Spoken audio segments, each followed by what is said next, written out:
아멘. 하나님께서 오늘 저에게 주시는 말씀은 열왕기상 14장 21절에서 31절입니다. 제가 가진 성경은 구약성경 540면입니다. 구약성경 540면 열왕기상 14장 다 찾으시면 제가 21절, 여러분이 22절 교독하시고 마지막 31절은 함께 읽으시겠습니다. 제가 열왕기상 14장 21절 먼저 읽도록 하겠습니다. 솔로몬의 아들 르호보암은 유다 왕이 되었으니 르호보암이 왕위에 오를 때 나이가 41세라 여호와께서 자기 이름을 두시려고 이스라엘 모든 지파 가운데서 택하신 성읍 예루살렘에서 17년 동안 다스리니라. 그의 어머니의 이름은 나아마요 암몬 사람이더라. 유다가 여호와 보시기에 악을 행하되 그의 조상들이 행한 모든 일보다 뛰어나게 하여 그 범한 죄로 여호와를 노엽게 하였으니 이는 그들도 산 위에와 모든 푸른 나무 아래에 산당과 우상과 아세라상을 세웠음이라. 그 땅에 또 남색하는 자가 있었고 여호와께서 이스라엘 자손 앞에서 쫓아내신 국민의 모든 가증한 일을 무리가 본받아 행하였더라. 르호보암 왕 제5년에 애굽의 왕 시삭이 올라와서 예루살렘을 치고 여호와의 성전의 보물과 만든 큰 방패를 다 빼앗은지라. 르호보암 왕이 그 대신 노스로 방패를 만들어 왕국문을 지키는 시위대 대장의 손에 맡기매 왕이 여호와의 성전에 들어갈 때마다 시위하는 자가 그 방패를 들고 갔다가 시위소로 도로 가져갔더라. 르호보암의 남은 사적과 그가 행한 모든 일은 유다 왕 역대지략에 기록되지 아니하였느냐. 르호보암과 여로보암 사이에 항상 전쟁이 있으니라. 함께 읽으시겠습니다. 르호보암이 그의 조상들과 함께 자니 그의 조상들과 함께 다윗성에 장사되니라. 그의 어머니의 이름은 나아마요 암몬 사람이더라. 그의 아들 아비암이 대신하여 왕이 되니라. 아멘. 열왕기서를 쭉 읽을 때 이게 집중하는 것이 사실 그래서 이해하는 것이 쉽지 않습니다. 많은 사건들을 기록하고 있기도 하지만 어떤 부분은 북이스라엘 이야기를 하다가 또 어떤 부분은 다시 남유다로 내려오고 이래서 이게 얘기 스토리도 많지만 남북을 왔다 갔다 하기 때문에 조금만 흐름이 끊기면 내가 이게 어디 갔다 왔지 이런 생각이 드는 그런 흐름을 갖고 있습니다. 어제까지 본문에서는 북이스라엘의 여로보암 왕의 얘기를 꽤 길게 진행했습니다. 오늘 본문은 다시 남유다의 르호보암 왕 얘기로 돌아와서 르호보암 왕이 죽고 그 아들 아비암이 왕이 된다는 얘기로 본문이 마치게 됩니다. 열왕기서에 나오는 사람 이름도 헷갈립니다. 르호보암의 아들로서 왕이 되는 사람의 이름은 아비얌이고 어제 여로보암의 아들로서 병들어 죽게 되는 왕자의 이름은 아비야입니다. 아비야. 남북 이스라엘의 역사가 복잡다단한데 지금까지도 헷갈리는 듯하지만 전체 열왕기서를 놓고 보면 전체 막 긴 복잡한 스토리의 시작에 불과합니다. 매우 복잡한 듯하지만 왕에 대한 평가와 결과는요 심플하게 그냥 결론이 맺어집니다. 하나님을 경외하고 하나님 말씀을 잘 순종하면 잘 되는데 하나님 떠나고 말씀 떠나면 망한다는 얘기가 열왕기서에 일관되게 이렇게 흐르고 있습니다. 저와 여러분이 이 피곤한 새벽에 이 자리를 지키는 이유도 바로 이 원리와 똑같습니다. 하나님 경외하고 하나님 말씀을 기억하고 하나님 말씀에 순종하는 것을 다시 되새기는 그런 시간으로 아마 이 자리에 참여할 거라고 생각되어집니다. 이 자리를 통해서라도 하나님을 가까이 하고 싶고 하나님의 음성을 듣고 싶어서 여러분이 온 것이라고 그렇게 저는 짐작이 됩니다. 뭐 어떤 방편이 되었든 하나님의 말씀을 듣고 그 말씀을 가지고 기도하고 하나님을 찾으면 그 인생은 되는 인생이고, 어떤 이유에서든 말씀과 기도가 멀어지고 하나님을 찾지 않으면 우리 인생은 힘들어질 수밖에 없는 그런 영적인 체질을 갖고 있습니다. 오늘 본문에 기록된 북이스라엘의 일대 왕 르호보암 시대의 사회상을 두 가지로 정리를 하면요, 하나는 우상 숭배로 인해 영적인 손실이 심한 시대였다는 것이고, 다른 하나는 애굽으로부터 왕궁과 성전의 보물을 모두 빼앗긴 물적 손실도 심한 시대였다, 이렇게 정리해 볼 수 있습니다. 그래서 르호보암 왕 시대의 사회상의 첫 번째가 뭐라고요? 우상 숭배로 영적인 손실이 심한 시대라는 것입니다. 본문은 이것을 어떻게 기록하고 있는지 다시 한번 22절부터 24절까지 한번 읽어보기를 원하는데요. 제가 먼저 22절 읽고 여러분 23절 읽고 24절 함께 읽겠습니다. 제가 22절 읽겠습니다. 유다가 여호와 보시기에 악을 행하되 그의 조상들이 행한 모든 일보다 뛰어나게 하여 그 범한 죄로 여호와를 노엽게 하였으니, 여러분 23절입니다. 이는 그들도 산 위에와 모든 푸른 나무 아래에 산당과 우상과 아세라상을 세웠습니다. 24절 함께 읽겠습니다. 그 땅에 또 남색하는 자가 있었고 여호와께서 이스라엘 자손 앞에서 쫓아내신 국민의 모든 가증한 일을 무리가 본받아 행하였더라. 24절에 나오는 저 큰 글씨는 남유다의 우상 숭배의 어떤 원인에 해당되는 부분을 얘기하고 있는데요. 24절 큰 글씨만 한번 읽어보겠습니다. 여호와께서 이스라엘 자손 앞에서 쫓아내신 국민의 모든 가증한 일을 무리가 본받아 행하였더라. 하나님이 가나안 땅 입성하기 전에도 입성하고도 명하신 하나님의 명령이 뭐냐면요, 가나안 족속을 완전하게 멸하고 쫓아내라는 그 명령이 있었는데 이스라엘 백성이 그 명령에 불순종했습니다. 그래서 대대로 이스라엘은 쫓아내지 못한 이 가나안 백성과의 계속 갈등의 얘기입니다. 사실 이 얘기를 지금 현대까지 갖고 오는 것은 어렵지만 지금 이스라엘에 다시 전쟁이 일어났는데 참 보면서 우리가 오늘도 기도해야 될 내용인 것 같습니다. 하나님의 명령을 어길 때 징계가 바로 나타나지 않는 것 같아도 때가 되면 하나님의 약속은 반드시 성취되게 되어 있습니다. 이 하나님의 명령을 불순종한 결과로 이스라엘은 계속 대가 지불을 하게 됩니다. 쫓아내지 않은 가나안의 족속들이 이스라엘 백성들에게 옆구리에 찌르는 가시가 되고 영적인 올무가 된 것을 오늘 이 본문이 보여주고 있습니다. 르호보암 시대 사회상의 한 면이 우상 숭배로 인한 영적 손실이라면 다른 한 면은 무엇일까요? 이 영적인 손실은요, 그냥 영적인 손실로 절대로 그치지 않습니다. 두 번째인데요, 애굽으로부터 왕궁과 성전의 보물을 모두 빼앗긴 물적인 손실도 심한 시대가 이 르호보암 왕의 시대였다는 것입니다. 이 사건을 본문이 어떻게 기록하고 있느냐 하면 여러분 25절, 26절 한번 같이 한번 읽어보면 좋겠습니다.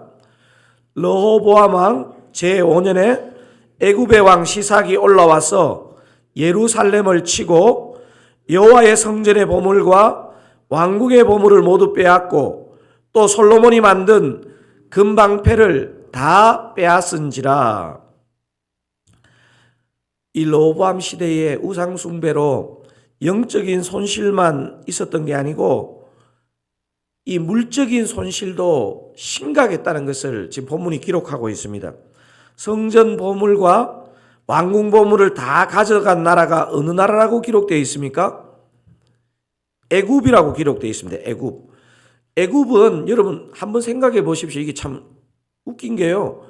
애굽은 지금 이 피해를 당하는 르호보암 왕의 아버지 솔로몬이 이 가장 강대국이었던 이 당시에 애굽과 잘 지내고자 그가 왕이 되자마자 그 애굽의 공주를 데려와 가지고 아버지 솔로몬에게 처갓집의 나라입니다. 처갓집의 나라. 아마 솔로몬이 다른 나라도 다른 나라지만 애국과 딱 정략적으로 결혼하면 최소한 전쟁의 위협은 피했을 거라고 생각했을 것입니다. 그런데 그래서 그게 열왕기상 3장에 기록되어 있거든요. 열왕기상 3장 1절을 한번 읽어보실까요? 솔로몬이 애굽의 왕 바로와 더불어 혼인관계를 맺어 그의 딸을 맞이하고 다윗성에 데려다가 두고 자기의 왕궁과 여호와의 성전과 예루살렘 주의 성의 공사가 끝나기를 기다리니라. 여러분 사실 이게 솔로몬만 그런 게 아니고요. 인간사가 다 그렇습니다. 보통 이게 이제 아주 친한 사람하고 동업을 하다 보면요. 그 사람하고의 관계 속에서 문제가 대부분 생깁니다. 저 사람 손 붙잡으면 확실할 텐데 이렇게 해가지고 손 붙잡아 보면요. 그 손이 도움의 손이 아닌 것을 알게 될 때가 많이 있습니다.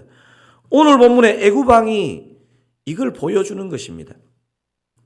오늘 우리가 르호보암 왕정을 통해 받을 수 있는 메시지는 한 두 가지 정도가 있다고 보는데요. 르호보암 왕정을 통해 받는 이 두 가지 메시지의 첫 번째는요. 금방패를 빼앗긴 스토리를 통해 여호와의 말씀을 버리면 절대 안 된다는 메시지를 우리가 받아야 됩니다. 첫 번째 메시지가 뭐라고요? 르호보암을 통해서 금방패를 빼앗긴 스토리를 통해서 여호와의 말씀을 버리면 절대 안 된다는 메시지를 받아야 됩니다. 와, 이거 금방패 진짜 아깝구나. 이 스토리를 얘기하고 있는 게 아닙니다. 오늘 본문에는 르호보암 왕이 애굽 왕 시삭에게 금방패 빼앗긴 얘기를 아주 강조하거든요. 26절 보물 빼앗기는 중에 이 금방패 빼앗긴 것을 강조하고 있습니다. 한번 26절을 읽어보겠습니다. 여호와의 성전의 보물과 왕궁의 보물을 모두 빼앗고 또 솔로몬이 만든 금방패를 다 빼앗은지라. 이스라엘 열왕의 역사를 그 바벨론 포로 전에 기록한 역사서가 사무엘 상하, 열왕기 상하입니다. 그러니까 바벨론 포로 가기 전에 기록했던 역사책이 사무엘 상하, 지금 우리가 보고 있는 열왕기 상하이고요. 바벨론 포로기를 보내고 나서 그 아픔을 겪고 기록한 역사서가 역대 상하입니다. 그래서 어떤 지점에서는요, 역대 상하를 읽어보면 좀 열왕기 상하하고 다른 좀 은혜가 흐릅니다. 왜냐하면 이게 아픔을 겪은 기록, 역사 기록이거든요. 역대하 12장에는 르호보암이 왜 애굽 왕 시삭에게 금방패를 빼앗겼는지에 대한 원인을 선명하게 기록하고 있습니다. 한번 볼까요? 역대하 12장 1절과 다 읽으면 좋은데 건너뛰어서 9절 그렇게 한번 읽어보겠습니다. 역대하 12장 1절 그리고 9절 이렇게 한번 읽어보겠습니다. 르호보암의 나라가 견고하고 세력이 강해짐에 그가 여호와의 율법을 버리니. 여러분 다시 처음으로 돌아가 다시 한번 읽어볼게요. 여기 지금 큰 글씨에 왜 금방패를 빼앗기게 되는지에 대한 이유가 기록되어 있습니다. 르호보암의 나라가 견고하고 세력이 강해짐에 그가 여호와의 율법을 버리니 온 이스라엘이 본받은지라. 건너뛰어서 9절을 읽겠습니다. 애굽 왕 시삭이 올라와서 예루살렘을 치고 여호와의 전 보물과 왕궁의 보물을 모두 빼앗고 솔로몬이 만든 금방패도 빼앗은지라. 여러분 성경은 참 희한합니다. 국력이 약해져서 금방패 빼앗겼다 이렇게 얘기를 표현하지 않고요. 그가 여호와의 율법을 버리니 이라고 이렇게 쭉 설명하다가 금방패 빼앗긴 얘기를 하고 있습니다. 사랑하는 더 사랑가족 여러분, 여러분 삶에 사실 뭐 어떻게 보면요, 금방패를 만들면 안 됩니다. 사실 솔로몬이 놋방패 만들고 쇠방패 만들어야지 뭐 나라를 지키려면 무슨 금방패입니까? 이 자랑하고 싶었던 거거든요. 우리 이렇게 금이 많고 잘 산다. 이 금방패 만드는 것 자체가 영적으로 좀 이상한 게 들어가 있는 겁니다. 이 금방패는요, 오늘 우리로 하면 우리가 소중하게 생각하시는 것이라고 보면 됩니다. 우리 삶에 소중하게 생각하는 모든 걸 주님 앞에, 주님의 말씀 앞에 맡길 때 주님은 어떤 일이 있어도 저와 여러분을 버리지 않으시고 당신의 영광을 위해서라도 그것을 지켜준다는 것입니다. 그러니까 로보암의 왕정을 통해 받는 첫 번째 메시지가 뭐였습니까? 금방패를 빼앗긴 스토리를 통해 여호와의 말씀을 절대 버리면 안 된다. 이 메시지를 하나 받아야 되고요. 두 번째 메시지는 이것입니다. 로보암 어머니의 소개를 통해 다음 세대 신앙 정수가 너무 중요하다는 메시지를 우리가 받아야 됩니다. 누구를 통해서요? 로보암 어머니의 소개가 이 로보암의 이 왕정을 평가하는데 앞에도 나오고 뒤에도 나오거든요. 여러분 21절 오늘 본문의 첫 절에 해당되죠. 21절에 로보암 왕정을 평가하면서 21절을 기록하고 있습니다. 한번 읽어보겠습니다. 솔로몬의 아들 로보암은 유다 왕이 되었으니 로보암이 왕위에 오를 때 나이가 41세라. 여호와께서 자기 이름을 두시려고 이스라엘 모든 지파 가운데서 택하신 성읍 예루살렘에서 17년 동안 다스리니라. 그의 어머니의 이름은 나아마요 암몬 사람이더라. 여러분, 이 솔로몬의 아내이자 로보암의 어머니 이름이 어떻게 소개되고 있습니까? 그의 어머니의 이름은 나아마요 어느 나라 사람이라고요? 암몬 사람. 이방 여인이라는 것을 밝히고 있고요. 오늘 본문에 여로보암이 죽고 나서도 그 어머니 이름을 밝히고 있습니다. 나라와 민족을 밝히고 있습니다. 31절 오늘 본문의 마지막입니다. 읽어보겠습니다. 로보암이 그의 조상들과 함께 자니 그의 조상들과 함께 다윗성에 장사되니라. 그의 어머니의 이름은 나아마요 암몬 사람이더라. 그의 아들 아비암이 대신하여 왕이 되니라.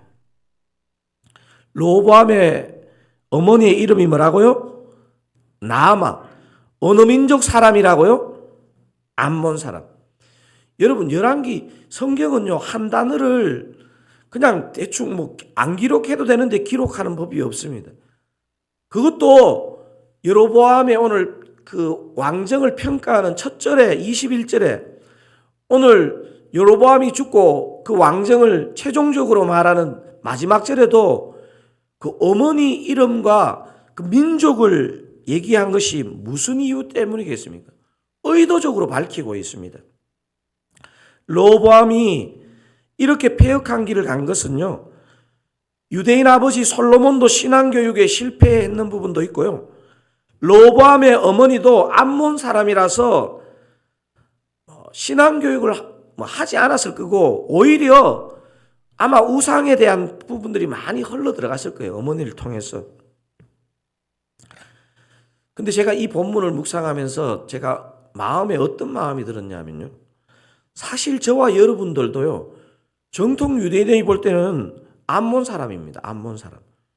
어떻게 보면 암몬 사람보다도 더 유대인들에게 봤을 때는 이방 사람 아니겠습니까? 근데 저와 여러분은 하나님의 은혜로 하나님의 백성이 되었고 하나님의 말씀도 주어진 그 은혜와 영광을 입은 자입니다. 저와 여러분에게 자녀, 손주, 다음 세대에 이 복음, 이 신앙을 잘 전수할 그냥 선택이 아니고요. 막중한 책임이 저희들에게 주어져 있습니다. 제가 저희 세 자녀 가정예배에 대한 얘기도 하면서 부끄러운 고백도 하지 않았습니까? 제가 보니까 어떤 성도님 보니까 자녀가 외국에 있는데도 줌으로 가정예배도 드리고 신앙적 나눔을 하는 얘기도 제가 들었습니다. 오늘 로보암의 실패에 대한 기록을 보면서 우리가 다시 도전받고 영적인 실행을 다시 시도할 필요가 있습니다. 먼저 우리가 하나님의 말씀을 가까이 하고 그 말씀을 우리 자녀, 손주, 다음 세대에게 신앙을 전수하는데 우리의 모든 힘과 지혜와 기도를 그렇게 부어야 할 줄로 생각되어집니다. 그런 은혜 누리시는 우리 사랑하는 가족들 다 되시기를 주님의 이름으로 축원드립니다. 우리 오늘 여러 메시지가 이 안에 있겠지만 두 가지 메시지를 우리가 살펴보았습니다. 금방패를 빼앗긴 그 스토리를 통해서 금방패 빼앗긴 게 문제가 아니고요, 여호와의 말씀을 버리면 가장 소중한 거 빼앗긴다, 이거 우리가 마음에 담아야 되고요. 두 번째, 르호보암의 어머니를 열왕기 기자가 이렇게 21절과 31절에 두 번이나 소개한 것을 통해서 다음 세대 신앙 전수가 얼마나 중요한지 모른다는 것을 주님 우리에게 오늘 얘기합니다. 오늘 이 두 가지 메시지 붙잡고요, 우리가 뭐 그런 것 같습니다. 오늘 막 한 번 기도했다고 이게 바로 오늘 안에 달성되고 다음 주에 달성되는 게 아니라요, 우리가 이 방향으로 우리의 기도가, 우리의 영적인 방향이 달려가야 될 줄로 믿습니다. 우리 시간을 합심하여 한번 오늘 주신 말씀을 붙잡고 우리가 먼저 여호와의 말씀을 가까이 하고 부족한 우리를 통해서지만 우리의 다음 세대 신앙 전수가 반드시 이루어지게 하옵소서. 그렇게 간절하게 기도하는 새벽 되기를 원합니다. 합심하여 기도하시겠습니다. 주님, 그렇습니다. 주님, 르호보암의 그 생의 마지막을 보면서 오늘 주신 하나님의 말씀, 하나님의 도전을 우리가 믿음으로 받습니다. 주님, 여호와의 말씀을 다시 가까이 하게 하시고, 하나님 아버지, 우리가 먼저 주의 말씀을 주야로 묵상하고 우리의 마음의 믿음으로 받으며 부족한 우리를 통해서지만 우리의 다음 세대, 우리의 자녀, 우리의 손주, 우리의 주변에 가까운 사람들에게 아버지 신앙의 전수가 반드시 이루어지는 은혜가 있게 하여 주시옵소서. 주님, 오늘 이 말씀을 생명의 말씀으로 받기를 원합니다. 우리를 살리는 말씀이고 우리의 자녀와 손주와 우리의 다음 세대를 살리는 생명의 말씀인 것을 깨닫게 하여 주시옵소서. 주님, 우리가 영의 눈을 떠서 그렇게 확신하고 그렇게 우리가 마음에 받게 하여 주시옵소서. 은혜 주시기를 원합니다. 은혜 주시기를 원합니다. 우리 개인 기도하시기 전에 세 가지 중보의 제목 가지고 기도하면 좋겠습니다. 사랑교회 리더십들을 위해서 기도했으면 좋겠습니다.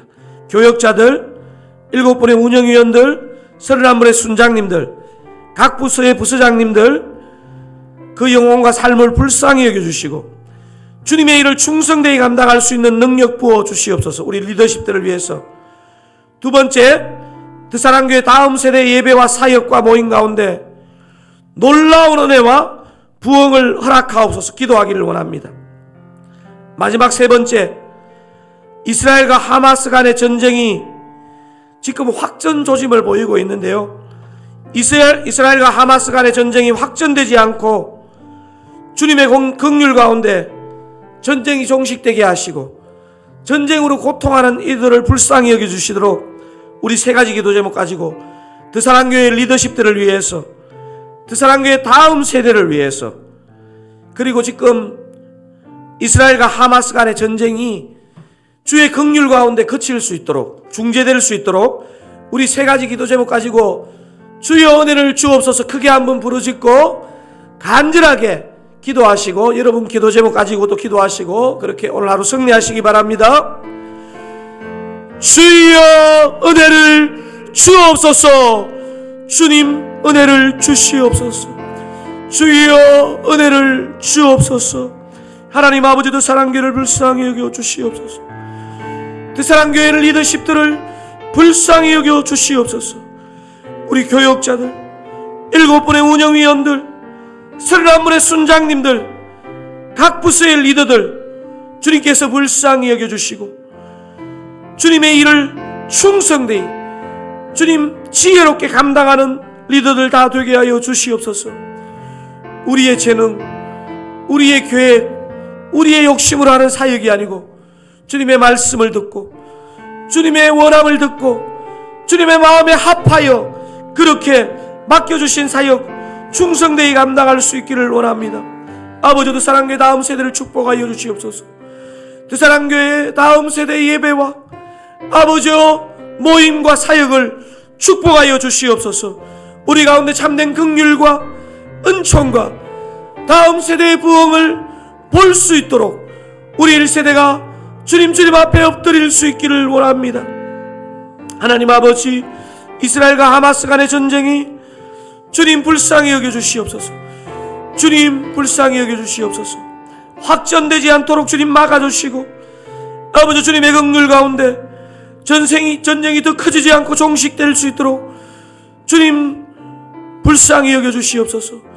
아버지 불쌍히 여겨주시옵소서. 아버지 확전되지 않도록 주님 은혜를 베풀어 주시옵소서. 아버지, 오늘 우리가 기도할 때에 주의 음성을 들을 수 있기를 원합니다. 주님, 우리가 오늘 기도할 때에 아버지 주님의 그 마음을 헤아리며 기도할 수 있기를 원합니다.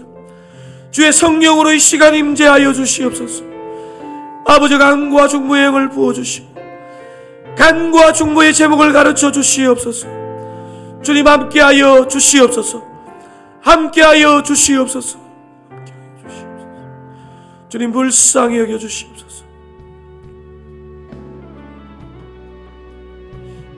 아버지